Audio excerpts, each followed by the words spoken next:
Most people think they're not making real money online because they don't have the right strategy, they don't have the right funnel or niche. That's a lie. I have made $17.4 million online, and people don't stay broke because of tactics. They stay broke because of how they think, how they decide, and how much discomfort they can tolerate. So these are 17 lessons most self-made millionaires understand but never say out loud, because once you get them, you'll never be predictable again. So let's get into it. Lesson number 1, be humble. Stop acting like you're the best and so special. As Mr. Dan Pena says in his book of Your First $100 Million, in one of the chapters he says that kiss the frog. Kiss the damn frog. That's very true. What does it mean? It means that if you have zero credibility, zero value to the market, wake up. Be humble, meaning if there's an opportunity for you, don't do nothing and expect to be treated like royalty. Answer the text ASAP, fast. Show how hungry you are. Show appreciation to the opportunities. If you want to work with someone who is super successful, when they text you, be fast. When they have a problem, go solve the problem for them. Lesson number 2. When you have the opportunity and you make 10, 20K a month, stop acting like a Marco Polo and travel the world. Because when you're traveling the world and when you're on a trip, your focus is not there, right? You can get distracted very easily. Those are short-term pleasure and short-term comforts. Now, I'm not saying that don't go anywhere and be home and whatever. I'm not saying that. I'm saying is that don't drop everything for 6 months and focus on exploring the world.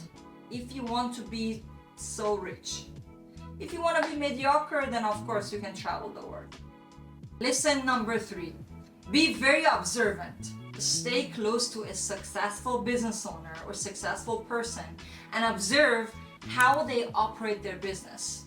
You know, how they operate their daily tasks, how they decide, how they run their meetings, and start taking notes, guys. Don't be so egoistic that you know everything. Start taking notes. There is a reason that they're successful. There's a reason that they actually perform at this level. Because proximity is power. Lesson number 4. And now when you start your own online business, make sure you have done all the important roles, meaning that the money-making roles in your company first. So you will know how, for example, the great salesperson or how a great coach should look like and should perform. Don't try to act like Warren Buffett and hire from the get-go, which you have zero clue on those specific roles. Lesson number 5. Do not do any business with friends or family. They will expect you to treat them so special and so differently. And unfortunately, this will kill your company's revenue and just everything, and even the relationship that you had with them. So it's better to not do business with friends and family, because this will kill everything and ruin everything. Lesson number 6, always be a student. Learn from people who has actually walked the path that you want to walk in, and with no ego, okay? Just copy what they did and stay consistent. Don't try to reinvent the wheel and bring a new formula. You can do that once you have millions of dollars sitting in your bank account. From the get-go, when you want to become a millionaire, fucking copy exactly what the millionaires, multi-millionaires, they're doing it. Okay? Don't be egoistic, please. Lesson number 7, and it's actually very important, and I see unfortunately so many people they do that, so I'm gonna say it. When you start making money, do not start buying Lambos and high designers. Don't get me wrong, I love luxury. And I'm also a very materialistic person. What I'm saying is that do not start buying Lambos and high designer to impress some people that they don't matter to you. No. You will never know which season in your business is coming next. Until you have at least $10 million, do not waste your money to bling blings to show off. Instead, invest that money so it can grow. Okay? Buy real estate, invest in government bonds, invest in the index funds, open an account in private Swiss bank, and learn about their wealth management. In my opinion, that's a real flex when you have a lot of assets it's actually producing lots of money, more money for you. Lesson number 8, do not hire out of desperation.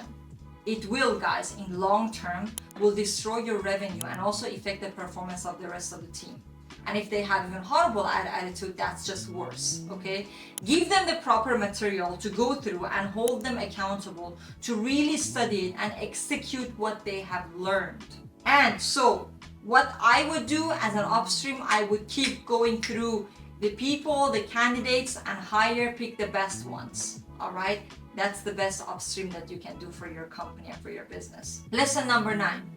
Again, I'm going to talk about another desperate move which I did. I actually put my previous online company for sale when I was already so burned out and so desperate to exit.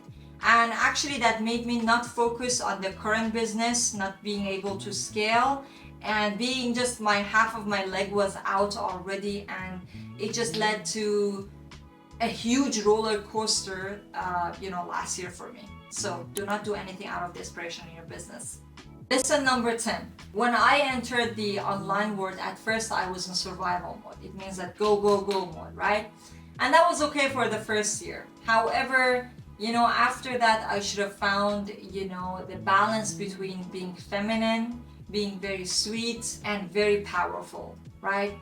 And I found that peace by doing the things that I really enjoy, by taking care of my body, by actually putting some time aside for myself to feel like a woman, like a sweet woman, right? So I guess what I'm trying to tell you is that if you have a spouse or partner, do not act like a man in the relationship, because it will destroy everything. Do not look at them that they are your business or they are your employee, because it will destroy the man-woman in the relationship, and it will affect everything. So do not do that.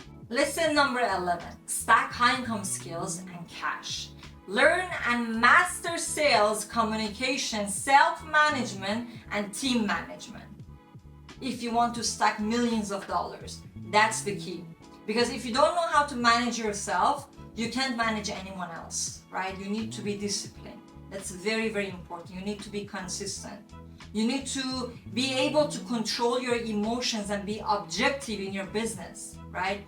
And you need to know how to sell, because if you don't know how to communicate, if you don't know how to sell, and if you even have the best product in the world, no one will notice and no one will buy you. Lesson number 12, have a co-founder in your business whose strength are your weakness. For example, my previous co-founder was very analytical, very numbers driven, and very objective and system thinker, right?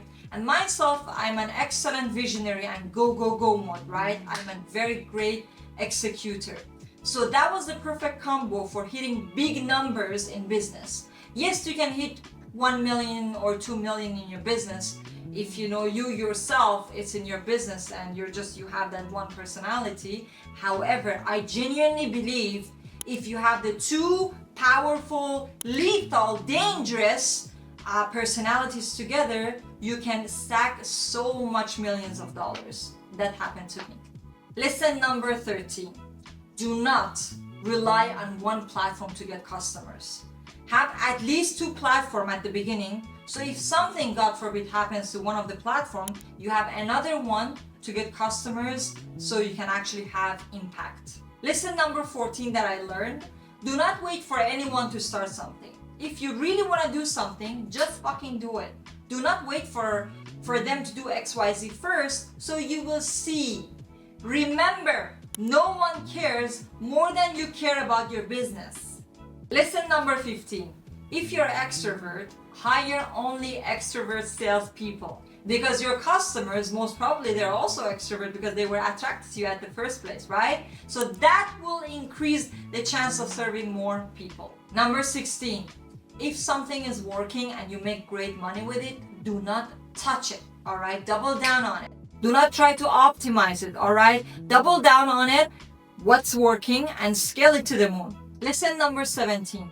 Keep checking your daily numbers. It means that how many calls they were taken, how many calls it was booked, how many calls it was no-show, how many calls it was closed, how many calls it was not closed, and why is that, right? And also, the most important thing is your customer happiness, for being customer obsessed. Because if you don't have a great product, if you don't have a great fulfillment, then you won't have a great business. That's a huge correlation between customer, happiness and your business, right? If your fulfillment is amazing and everything else is also amazing in your team, close rate, everything, then you will just stack millions of dollars in your bank account. It's no brainer. Now, because I love you guys, I want to give you 2 more extra, all right? Lesson number 18. I don't believe these, team culture hype thingy that's going on in the online world, okay? Everyone who is talking about it online, I noticed that they all have physical office, and I'm sure there's a big reason behind of it, okay? So the best you can do in online world and in your online business, you should hire someone or yourself to check in with your team member and keep them motivated and happy, and set boundaries, strong boundaries and consequences and standards. Lesson number 19. Document everything in your business, from chats between your team member and customers until the calls getting recorded, all the calls, not just sales calls, coaching calls, everything. And also agreements as well. This will make you upstream big time in your business, so it will potentially protect you from a lot of headaches that it may come. That's it from me. Thank you so much for watching.